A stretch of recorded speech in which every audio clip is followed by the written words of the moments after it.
مہینے سے پاکستان کے مین میڈیا کی نیوز کے اندر ہے، اور انسانیت کا درد رکھنے والے جتنے صحافی ہیں انہوں نے اس ایشو کو گرم رکھا ہوا ہے جب تک کہ اس میں سے کوئی رزلٹ نکل نہ آئے۔ وہ پاکستان کے کیپٹل سٹی اسلام آباد میں ایک سول جج ہیں جو اس وقت بھی جج ہیں، ان کے گھر میں جو ڈومیسٹک وائلنس والا ایشو ہوا ہے، چھوٹی بچی ایک ملازمہ رکھی ہوئی تھی، انہوں نے آلموسٹ اس کی 13-14 سال عمر تھی، رضوانہ نام کی۔ وہ مظلوم بچی غریب ماں باپ کی بچی تھی، اور اسلام آباد میں اس طرح آپ کو گھر میں کام کرنے والے بچے نظر آتے ہیں۔ اگرچہ انہی عدالتوں نے باقاعدہ رولز اور ریگولیشنز پاس کیے ہوئے ہیں کہ چھوٹے بچے گھروں میں ملازمت نہیں کریں گے، قانون موجود ہے، اس کے اوپر یہی لوگ ہمیں بھاشن بھی دیتے ہیں کہ گھروں کے اندر چھوٹے بچوں کو یا دکانوں کے اوپر ملازمین نہ رکھا جائے بلکہ ان کی تعلیم فری کی جائے۔ اور یہی لوگ جو لوگوں کو انصاف دینے والے ہیں، جب ان کے گھر سے اس طرح کی رپورٹ نکلی ہے تو میرا خیال ہے پاکستان کی پوری عدلیہ کے لیے یہ ایک شرمناک چیز ہے۔ میں حیران ہوں کہ ہمارے ججز جو لوگوں کو یہ درس دیا کرتے تھے کہ انسانیت کا درد ہونا چاہیے اور آپ لوگوں کے حقوق کا خیال رکھیں، قانون کی پاسداری ہو، وہ سارے کے سارے لوگ بالکل اس مسئلے میں خاموش بیٹھے ہوئے ہیں۔ وہ وکلا جو چھوٹی چھوٹی بات کے اوپر ہنگامہ کھڑا کر دیتے تھے، الٹا اس وائلنس کے اوپر اس جج اور اس کی بیوی کو نہ صرف پری ریسٹ بیل انہوں نے لے کے دی ہوئی ہے بلکہ اپنی ایک حفاظتی حصار کے اندر اسے لے کے آتے ہیں اور پھر نکال دیتے ہیں۔ جتنے بھی لوگ ہمارے اس ملک کے اندر قانون کے ٹھیکیدار بنے ہوئے ہیں، آپ ان لوگوں کو دیکھیں، میڈیا کے اوپر آ کے لوگوں کو درس دے رہے ہوتے ہیں اس حوالے سے، اور پریکٹیکلی جب ان کے گھر کے اندر کوئی جرم نکلتا ہے، خواہ وکلاء کے اندر نکل رہا ہو خواہ جوڈیشری کے اندر، تو یہ سارے کے سارے اکٹھے ہو کے اپنے بڑوں کے مفادات کی حفاظت کے لیے منظر عام پہ آ جاتے ہیں۔ چونکہ میں بھی جوڈیشری کے معاملات سے کافی دفعہ گزرا ہوں، اب وہ جو جج کی بیوی ہے جو مجرمہ بتائی جا رہی ہے، حالانکہ وہ جج بھی مجرم ہے کہ اس کے گھر کے اندر یہ سب کچھ ہو رہا تھا، وہ اپنی ڈیوٹی اسی طریقے سے پوری کر رہا ہے، اس کے کان پہ جوں تک نہیں رینگی، الٹا وہ اپنی وائف کو پہلے پری اریسٹ بیل دلوائی انہوں نے لاہور ہائی کورٹ سے، اور اس کے بعد وہ حفاظتی تحویل میں اسے لے کے جاتے ہیں، اور جو جج پری اریسٹ بیل دیتا ہے وہ ساتھ پابند کرتا ہے، اس کاغذ کے اوپر لکھا ہوتا ہے کہ آپ نے فوراً تفتیش کا حصہ بننا ہے، جو انویسٹیگیشن ہوگی جو رسپیکٹو تھانہ ہے آپ نے جا کے فوراً رپورٹ کرنی ہے۔ آپ دیکھیں 15 دن گزر چکے ہیں، ایک بار یعنی بیل دوبارہ رینیو ہو چکی ہے اور وہ عورت جا کے تفتیش کا حصہ نہیں بنی۔ یعنی بدماشی کا لیول، آپ غنڈہ گردی کا لیول ان لوگوں کا دیکھیں۔ اور جوڈیشری سے ہمیں تو کوئی آواز سنائی نہیں دی۔ جتنے چیف جسٹس حضرات ہیں یہ لوگ اپنے پولیٹیکل لیڈرز کی محبت کے اندر تو از خود نوٹسز لیتے ہیں، لیکن عوام کی محبت کے اندر کوئی بھی شخص از خود نوٹس لینے کے لیے، سو موٹو لینے کے لیے تیار نہیں ہے۔ اب آپ یہ بھی نہ سمجھیں کہ ان لوگوں کو پتہ نہیں کہ کیا ہو رہا ہے۔ ان لوگوں کا ٹیمپرامنٹ اتنا ہے کہ میڈیا میں کوئی بات چلتی ہے تو اگلے دن جو ان کی عدالت لگتی ہے نا، اس میں باتوں ہی باتوں میں یہ میڈیا کی نیوز کو ریبٹل کر رہے ہوتے ہیں ہمارے جو جج حضرات ہیں، حالانکہ ان کا کوئی کام نہیں ہے کہ یہ میڈیا دیکھیں، اخبارات پڑھیں یا متاثر ہوں اس طرح کی چیزوں سے۔ یہ خود اپنا جو عہد کیا بنا اس کو توڑ رہے ہوتے ہیں۔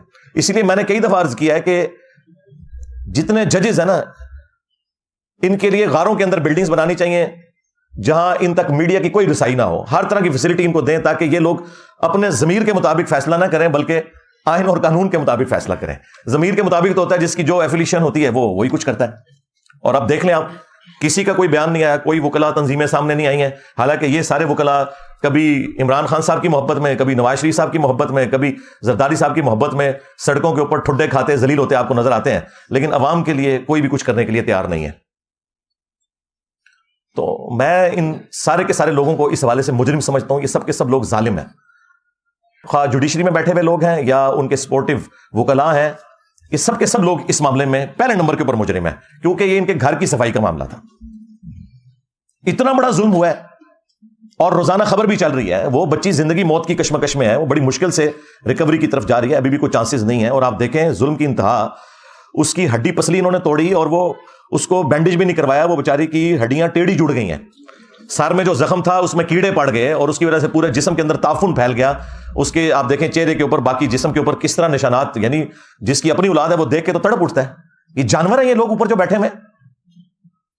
تو سب سے بڑے مجرم اس میں وہ لوگ ہیں کہ جو اس ادارے کے کسٹوڈین ہیں, جوڈیشری کے چیف جسٹس اللہ تعالیٰ کی بارگاہ میں سب سے پہلے مجرم ہے. اس کے بعد پرائم منسٹر, جن لوگوں کو صرف شیروانیاں پہننے کا شوق ہوتا ہے, اور اس کے بعد آرمی چیف بھی اس میں انوالو ہے. ان کا بھی یہ کام ہے کہ اس معاملے کا نوٹس لیں. دوسری طرف ان لوگوں کے اداروں کے بارے میں کوئی بات کر دیں تو کبھی جو ہے وہ غداری کا فتویٰ لگ جاتا ہے, کبھی توہین مذہب کا الزام لگا کے اپنا غصہ نکالتے ہیں, لیکن عوام کے لیے تو کوئی بھی کھڑا ہونے کے لیے تیار نہیں ہے. اسی لیے دیکھیں قرآن پاک میں اللہ تعالیٰ نے فرمایا لعنت اللہ علی الظالمین, ظالموں پر اللہ کی لعنت ہے. لعنت کا مطلب آپ کو پتا ہے کیا؟ اللہ کی رحمت سے دور. جب آپ کسی کے اوپر لعنت بھیجتے ہیں تو اس کا مطلب یہ ہے کہ وہ شخص اللہ کی رحمت سے دور ہے. پھر اللہ تعالیٰ نے قرآن حکیم میں یہاں تک فرمایا کہ تم نے عدل و انصاف کے لیے کھڑے ہونا ہے, خواہ تمہیں اپنے خلاف گواہی دینی پڑ جائے, اپنے قریبی رشتہ داروں کے خلاف گواہی دینی پڑ جائے, تم نے انصاف کے لیے کھڑے ہونا ہے. یہ مسلمان کی پہچان ہے. بخاری اور مسلم دونوں کے اندر حدیث موجود ہے, تم میں سے ہر شخص نگہبان ہے اور اس سے اس کی رعیت کے بارے میں پوچھا جائے گا. پھر نبی الاسلام نے اسے کھولا کہ حکمران اپنی رعایا کے اوپر نگہبان ہے, اگر اس نے انصاف نہ کیا تو اس سے پوچھا جائے گا. ایک خامند اپنی بیوی اور بچوں کے اوپر نگہبان ہے, ایک عورت اپنے خامند کے مال اور اس کے بچوں کے اوپر نگہبان ہے. بخاری اور مسلم میں ایک اور حدیث ہے کہ بدترین گڈریا وہ ہے, جس طرح گڈریا ہوتا ہے نا بھیڑوں کو سنبھالنے کے لیے, بدترین گڈریا وہ ہے جو کسی قوم کا حکمران ہو, اگر اس نے انصاف نہ کیا تو وہ جنت کی خوشبو بھی نہیں پائے گا. جی, ان لوگوں کو صرف فیسلٹیز اویل کرنے کا شوق ہوتا ہے. انہیں یہ پتا نہیں ہے کہ یہ جتنی بڑی پوسٹوں پہ بیٹھنے والے لوگ ہیں, انہوں نے اپنے اوپر جہنم واجب کروا لی ہوئی ہے. اگر یہ گمنامی کی زندگی مر جاتے ہیں نا کسی فٹ پاتھ کے اوپر تو شاید ان کے کو بچنے کے چانسز تھے. جو لیڈرشپ کے اوپر بیٹھا ہوا ہے اور اگر وہ انصاف نہیں کر رہا اور اس کے نیچے لوگوں کے اوپر ظلم ہو رہا ہے تو اس نے اپنے اوپر جہنم پکی کروا لی ہے. ہاں, اگر انصاف کرتا ہے تو وہ بخاری مسلم میں حدیث ہے کہ 7 لوگوں کو اللہ کے عرش کا سایہ نصیب ہوگا قیامت کے دن, جب کوئی اور سایہ نہیں ہوگا. ان میں سے پہلے نمبر پہ وہ شخص ہے جو عادل حکمران ہے. وہ پھر فضیلت اپنی جگہ ہے, لیکن یہ فضائل تبھی حاصل ہوں گے جب اپنے معاملات کو آپ صحیح طریقے سے لے کے چلیں گے. اور اس میں آپ صرف بڑوں کو, حکمرانوں کو سنگل آؤٹ نہ کریں, ہر مسلمان کے لیے ہے. صحیح بخاری اور صحیح مسلم کے اندر حدیث موجود ہے, مسلمان وہ ہے کہ جس کے ہاتھ اور زبان سے دوسرے مسلمان محفوظ رہیں. ایک اور حدیث ہے بخاری اور مسلم میں, تم میں سے کوئی شخص اس وقت تک مؤمن ہی نہیں ہو سکتا جب تک کہ اپنے بھائی کے لیے بھی وہی چیز پسند نہ کرے جو اپنے لیے کرتا ہے. کیا یہ لوگ پسند کریں گے کہ ان کے بچوں کے ساتھ یہ ہو رہا ہو؟ جو دوسروں کے بچوں کے ساتھ یہ کرتے ہیں, یہ کرتے ہوئے دیکھتے ہیں اور گونگے شیطان بنے رہتے ہیں. ہمارا دین تو ہمیں یہ سکھاتا تھا کہ بخاری اور مسلم دونوں میں حدیث ہے کہ مسلمان ایک جسم کی مانند ہے. جسم کے کسی حصے میں تکلیف ہوتی ہے تو پورا جسم اس تکلیف کو محسوس کرتا ہے. نبی الاسلام نے یعنی اس میں فرمایا کہ باہمی اخوت, محبت اور بھائی چارے میں ایک جسم کی مانند ہے. اور مسلم میں تو یہاں تک الفاظ ہیں کہ اگر آنکھ میں تکلیف ہوتی ہے تو پورا جسم اس تکلیف کو محسوس کر کے رات جاگ کے کاٹتا ہے. یہ حالت ہونی چاہیے ایک مسلمان کی. اور یہاں مسلمان کیا کر رہے ہیں؟ اسی لیے صحیح بخاری میں حدیث ہے, جس نے کسی بندے کے ساتھ کوئی لین دین کا معاملہ کسی بھی اعتبار سے حقوق العباد کا کرنا ہے وہ دنیا میں کر لے, کیونکہ آخرت میں پھر نیکیاں دینی پڑیں گی. ہاں, اور اس کو سپورٹو وہ جو مسلم کی حدیث ہے وہ اتنی رکت انگیز حدیث ہے, میں جتنی دفعہ اسے بیان کرتا ہوں کہاں اٹھتا ہوں. صحیح مسلم کے اندر یہ حدیث موجود ہے. اللہ کے محبوب صلی اللہ علیہ وآلہ وسلم نے اپنے صحابہ کرام سے پوچھا, جانتے ہو مفلس کون ہے؟ تو صحابہ کرام نے کہا کہ ہم تو مفلس اور غریب اسی کو سمجھتے ہیں جس کے پاس دنیا کا کوئی مال و متاع نہ ہو, درہم اور دینار نہ ہو, کوئی دولت نہ ہو. تو آپ صلی اللہ علیہ وآلہ وسلم نے فرمایا کہ میری امت کا مفلس وہ ہے کہ جو قیامت والے دن اس حال میں آیا کہ اس کے نامہ اعمال میں پہاڑوں کے برابر نماز, روزہ, حج, زکات کی نیکیاں ہوں گی. یعنی یہ سارے مذہبی قسم کے لوگ, لیکن اس حال میں آیا کہ دنیا میں کسی کو گالی دی, کسی کو مارا پیٹا, کسی کا خون بہایا, کسی کو ذہنی ٹینشن دی. وہ سارے کے سارے حقوق العباد کے معاملات نبی الاسلام نے گنوائے. فرمایا کہ سب کے سب لوگ پھر قیامت والے دن اللہ کے حضور انصاف کے لیے جب حاضر ہوں گے تو اللہ تعالیٰ ان سے کہے گا کہ آج تو اس کے پاس کچھ نہیں ہے، اس کی نیکیوں میں سے لے کے جاؤ، جس قدر اس نے دنیا میں تکلیف دی تھی نا اس اعتبار سے اس کی نیکیاں لو، حتیٰ کہ اللہ کے محبوب صلی اللہ علیہ وآلہ وسلم فرماتے ہیں کہ اس کا نام اعمال خالی ہو جائے گا. ہاں جی، نماز، روزہ، حج، زکوٰۃ، جس کے اوپر یہ لوگ اتراتے ہیں، حرام خوریاں کرتے ہیں، ملاوٹ والا مال بیچتے ہیں، اور رمضان شریف میں خانہ کعبہ شریف کے صحن میں مسجد نبوی کے اندر اعتکاف کی پہلی بکنگ کروائی ہوئی ہوتی ہے. لعنت ہے تمہارے روزوں اور نمازوں کے اوپر اگر تم حرام خوریاں کر رہے ہو تو، دھوکہ دے رہے ہو. پھر نبی علیہ السلام فرماتے ہیں کہ اس کی نیکیاں خالی ہو جائیں گی. ابھی بھی کچھ لوگ باقی ہوں گے جنہوں نے بدلہ لینا ہوگا، تو اللہ تعالیٰ فرمائے گا اب تو یہ ختم ہو گیا، آپ اس طرح کرو کہ تمہارے گناہ اس کے نامہ مال میں ڈالے جائیں گے. سرکار یہ صحیح مسلم شریف ہے، مولانا شریف نہیں ہے. اور پھر اسے اوندھا منہ کر کے جہنم میں پھینک دیا جائے گا. وَلِعَوْذُ بِاللَّهِ تَعَالَى اللَّهُمَّ أَجِرْنَا مِنَ النَّارِ آمین. تو یہ اسلام کی تعلیمات صرف ہماری کتابوں میں لکھی رہ گئیں، پریکٹیکلی نہ ہمیں بتانے والوں نے عمل کیا، اور نہ وہ پبلک جو عشق رسول کے نعرے لگانے والی تھی اس نے عمل کیا. ہاں، آپ نے پریکٹیکلی انسانیت کی قدر دیکھنی ہے تو ان ملکوں میں دیکھیں جنہیں آپ کافر ملک کہتے ہیں، وہاں تو جانوروں کی بھی قدر ہے. جنتی پھر بھی تسی جانا ہے، پتہ لگ جائے گا کتنے جاندے ہو تسی. تو میرا خیال ہے کہ اس وقت ہمارے بڑوں کی ذمہ داری ہے کہ اسے ایک ایگزامپل سیٹ کریں تاکہ آئندہ کے لیے کسی کو جرت نہ ہو. عوام کے لیے بھی کوئی سینسٹیو ہو نا، ہر کوئی اپنے ادارے کے لیے سینسٹیو نظر آتا ہے آپ کو، لیکن عوام کے لیے کوئی سینسٹیو نظر نہیں آئے گا آپ کو. اور سزا تو پھر آپ کو پتہ ہے سورۃ المائدہ میں اس طرح کے جو جرم کرنے والوں کے لیے کیا آئی ہے.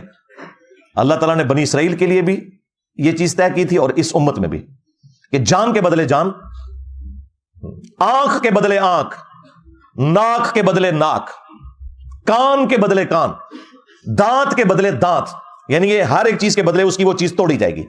اور پھر اللہ تعالیٰ نے ساتھ اس کے کنکلوڈ کیا یہ بات کرتے ہوئے کہ ہر زخم کے بدلے اسی لیول کا زخم اس کا بدلہ ہے دنیا میں.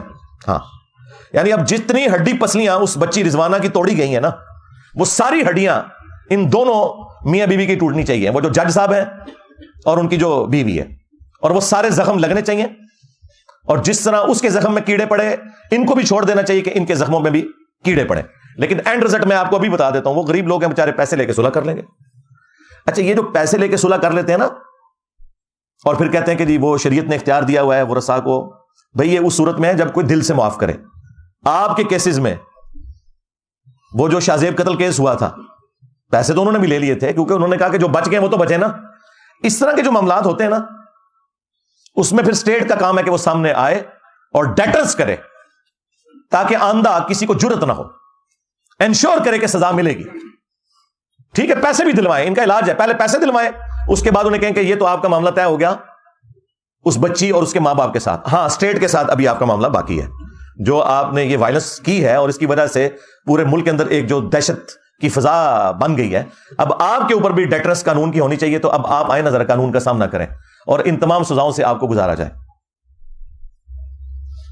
لیکن ہمارے بڑوں کی توجہ اس طرف بالکل ہوتی نہیں ہے. جب تک یہ اپوزیشن میں بیٹھے ہوتے ہیں اس وقت تک آپ کو اتنے لمبے لمبے درس دیں گے، بھاشن دیں گے. جیسے حکومت میں آتے ہیں پھر اپنی سیٹ بچانے کے چکر میں ہر چیز کو اوور لک کرتے چلے جاتے ہیں.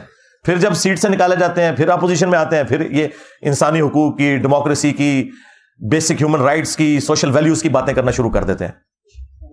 بس تقریریں کرنے کے لیے یہ لوگ جو ہیں وہ شیر ہیں. اور وہ بھی اس صورت میں جب یہ نکالے جاتے ہیں، جب سیٹ پہ بیٹھے ہوتے ہیں تو سانپ سونگا ہوتا ہے انہیں کہ بھئی یہ جو معاملات ہیں یہ اب آپ نے نہیں دیکھنے کہ آپ کے ساتھ اب آخرت میں کیا ہونے والا ہے.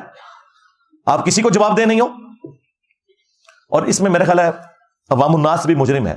ہمیں بھی چاہیے کہ جس طرح ہم بعض معاملات کو سوشل میڈیا کے اوپر ایک ہائپ کریٹ کرتے ہیں اپنے سیاستدانوں کی محبت کے اندر اور انہیں مسیحا ڈکلیئر کرتے ہوئے، وہ کام کرنے کا نہیں ہے. اصل کام کرنے کا یہ کہ ایک عام آدمی کی آواز بنے. صحافیوں کا کام ہے کہ ایک عام آدمی کی آواز بنے، بجائے یہ کہ وہ پولیٹیکل پارٹیز کا ساتھ دیں. تو اس طرح کے معاملات کے اندر پھر آپ ذرا نظر رکھا کریں کون سے لوگ ہیں کہ جو واقعی اپ رائٹ لوگ ہیں اور اس طرح کے معاملات کو وہ اٹھاتے رہتے ہیں جب تک کہ کنکلوژن کی طرف نہ پہنچے. میں یعنی آپ کو دعوے سے کہتا ہوں اگر شاہ زیب خانزادہ نے شاہ زیب قتل کیس کو نہ اٹھایا ہوتا تو جتنی وہ تگڑی پارٹی تھی نا وہ کبھی بھی اسے سزا نہیں ہونی تھی. اس نے اس معاملے کو ٹھنڈا نہیں ہونے دیا. ابھی بھی میں دیکھتا ہوں وہ رات کو اینڈ پہ پھر وہ ایک چھوٹا سا نا جب پروگرام ختم کرنے لگتا ہے نا پھر وہ ایک کیس چلا دیتا ہے اس کا, یہ رضوانہ کیس جو چل رہا ہے. یہ باقی صحافیوں کو بھی چاہیے کہ اس طرح کے معاملات کو گود لے لیں اور روزانہ ڈسکس کریں, اول و آخر جسے کہتے ہیں نا ڈسکس کریں, مین بلٹن کے اندر بار بار اسے ڈسکس کریں, جس طرح میں اب دیکھ رہا ہوں کچھ میڈیا چینلز کر رہے ہیں. بہت اچھی چیز ہے اور یہ میڈیا کی برکات ہے کہ آپ کو یہ چیزیں پتہ چل رہی ہیں, ورنہ آپ کے بڑوں نے تو آپ کو بس اسی کھاتے میں رکھا ہوا تھا کہ فوج کا پالیٹکس میں کردار ہونا چاہیے یا نہیں ہونا چاہیے. ہاں, عمران خان صاحب کو جیل جانا چاہیے کہ نہیں جانا چاہیے, نواز شریف صاحب کی سزائیں معاف ہونی چاہیے یا نہیں معاف ہونی چاہیے. بس آپ کو اس طرح کے معاملات کے اندر انہوں نے بزی رکھا ہوا ہے اور اصل جو معاملات ہیں اس سے نگاہ ہٹائی ہوئی ہے. تو میں نے یہ ضروری سمجھا, میں نے بڑا ٹھنڈا کر کے اس معاملے کو, میں فوراً کوئی ورڈکٹ نہیں دیتا اس لیے کہ بعض اوقات فیک نیوز بھی آ جاتی ہیں. ابھی بھی کچھ نیوز ایسی ہیں جو مارکیٹ میں چل رہی ہیں, لیکن میں ان کے اوپر اس لیے بات نہیں کر رہا کہ جب تک وہ معاملات کلیئر ہو کے سامنے نہیں آتے نا اس وقت تک کوئی ورڈکٹ اختیار کرنا وہ پھر خام خواہ ایک غلط چیز کو فیم دینے والی بات ہوتی ہے. میں اشارتاً بات کر رہا ہوں, وہ انشاءاللہ تعالی جب معاملات میچور ہوں گے تو میں اس کے اوپر بھی کوئی نہ کوئی ورڈکٹ دوں گا. بہرحال اس معاملے کے اوپر تو اب گورنمنٹ کا کام ہے کہ یہ سزا والا معاملہ کرے, اور دوسری طرف ان کے جب اپنے گھروں کے مسئلے آتے ہیں تو آپ دیکھیں گے فوراً ججوں کو بھی فارغ کر دیتے ہیں, پولیس آفیسرز بھی سسپینڈ ہو جاتے ہیں, کورٹ مارشل بھی ہو جاتے ہیں. جب اپنی ذات کی باری کسی کی آتی بڑے کی, جب ایک عام غریب آدمی کی باری آتی ہے تو صرف یہ آپ کو صرف درس و بیان دینے کے لیے یہ لوگ تیار ہیں اور آپ کو یعنی آخرت اورینٹڈ کریں گے. دنیا میں وہ کہیں گے بھائی دنیا آپ کے لیے اب جہنم ہی ہے, ہاں, اور اپنے لیے دنیا بھی جنت بنائی ہوئی ہے اور آخرت بھی جنت ایکسپیکٹ کر رہے ہیں.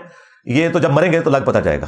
وَلِعَوْذُ بِاللَّهِ تَعَالَى صلوا علی محمد وآل محمد اللهم صل علی محمد وعلى آل محمد وأصحاب محمد وأزواج محمد وأمة محمد أجمعين إلى يوم الدين آمين.